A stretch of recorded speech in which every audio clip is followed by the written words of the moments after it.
When it comes to the 16 personality types, INTJs are one of the rarest ones to exist. That's why, quite often, as an INTJ, you might think no one gets you. No one understands the struggles you go through.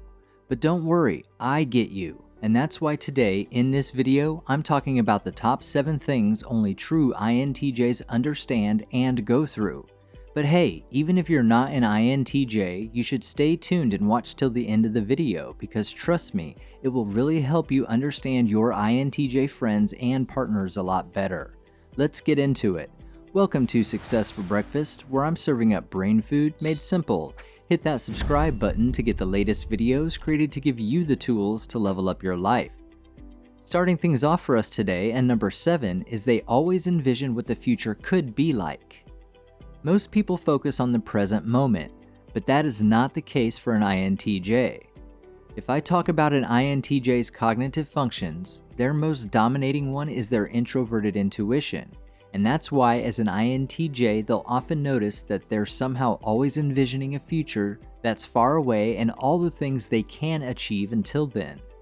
Most people think of the present and put in efforts to reach their goals in the future, but INTJs work their way backward. They envision a future goal. They imagine the ideal future they can have, and then they work their way back and figure out how they will achieve that future. This trait is an INTJ's strength, but also a potential weakness. It's a strength because, let's face it, envisioning the perfect future is great to motivate you to work. And of course, it's great because you kind of have an assurance of what your future will be like. But at the same time, focusing too much on the future means you end up losing touch with the present moment. Next up, and number 6 today, is INTJs often get told to cheer up. As an INTJ, the most annoying thing is being asked to cheer up, especially because nothing is even wrong. You're fine, you're doing good, and suddenly someone's like, "Hey, what's wrong?" Or "Hey, cheer up," or "Hey, relax." It's one of the biggest pet peeves for an INTJ. If you're an INTJ, I'm sure you hear these regularly, and that's why many INTJs start faking smiles or trying their best to look happy. But here's the interesting part. Nothing is even wrong. It's just that INTJs often look like they're not happy even though they feel absolutely great. There's actually a bunch of reasons for that. The thing is, INTJs like to keep their feelings and emotions private, even if they're positive feelings.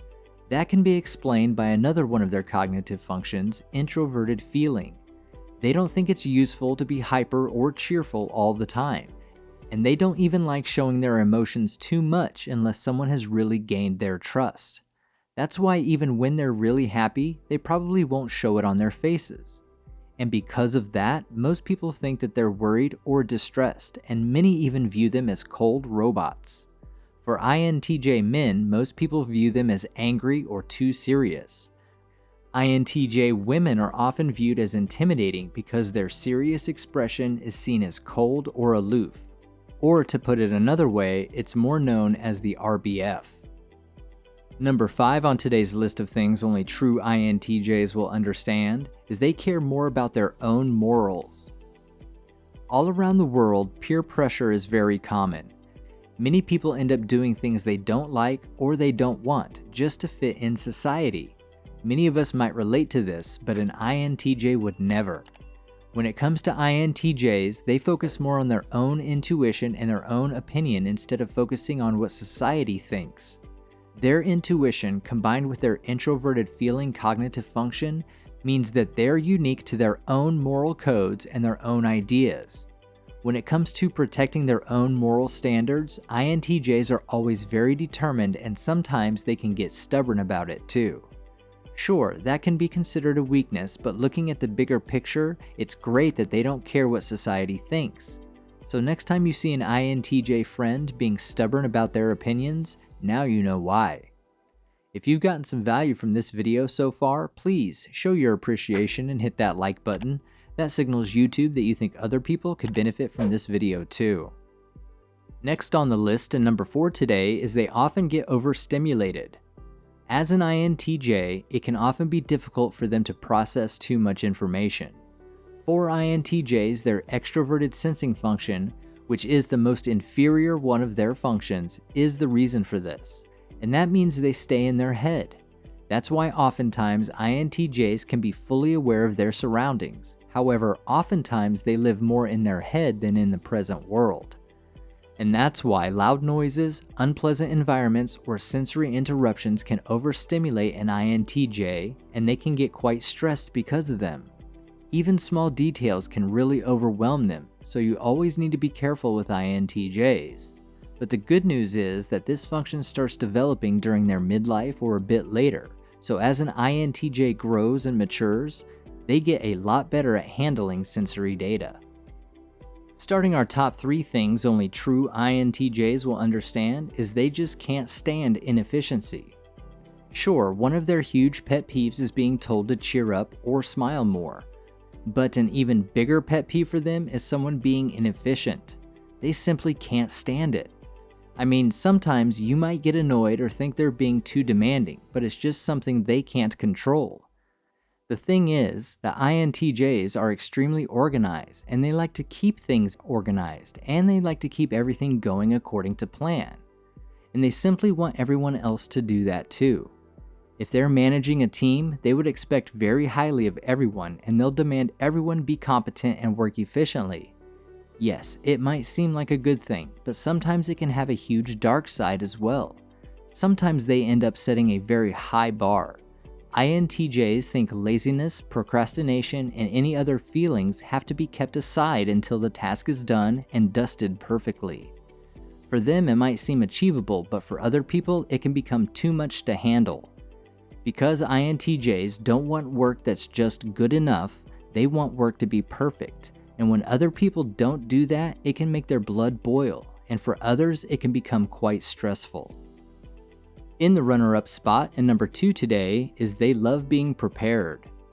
Some people enjoy going with the flow. For them, it's like whatever happens, happens.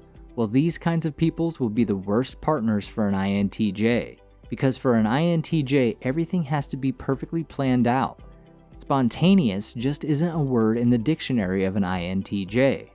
And no, planning doesn't just mean having a specific plan for them.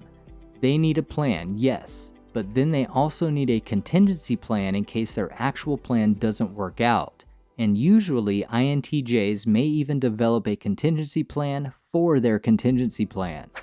Right now, if you're not an INTJ, this probably wouldn't make sense to you. But as an INTJ, you'll know you want to know what to expect. And even if the unexpected does happen, you want to prepare for it. That's why a spontaneous disruption can make them quite frustrated. So when it comes to INTJs, make sure to plan things in advance because trust me, they're not a fan of spontaneous plans. Topping our list, and the number 1 thing only true INTJs will understand, is they're not a huge fan of diplomacy. When it comes to professional life, being diplomatic and polite to your coworkers is kind of a must. For many of us, it comes naturally. I mean, we can hold small conversations and we can sugarcoat the trust and be nice to people. You know, just so we don't hurt their feelings. That might come naturally to you, but for INTJs, that's not the case. INTJs have a lot of talents, but unfortunately, these social skills aren't high up on the list. Of course, they can be social chameleons and they can learn it with time, but for them, always being in a polite mode can be extremely draining. Like I mentioned before, INTJs are focused on getting the work done. So talking to colleagues and being nice to them isn't really a priority for them. Especially if there is really crazy office drama going on, most of the time an INTJ will have no interest in it, and they'll keep their attention on the work at hand. Typically, that means they get a lot of respect and appreciation, but sometimes it can end up setting them apart and making them feel like a loner, and that can get quite difficult and frustrating. But hey, don't worry, it's nothing they can't pay attention to and work on. What are your thoughts or experiences on these things that only true INTJs will understand? Leave a comment and let me know. You've got this, now go get it done. Grab yourself some more brain food to help you level up your life and click on one of the videos on your screen right now.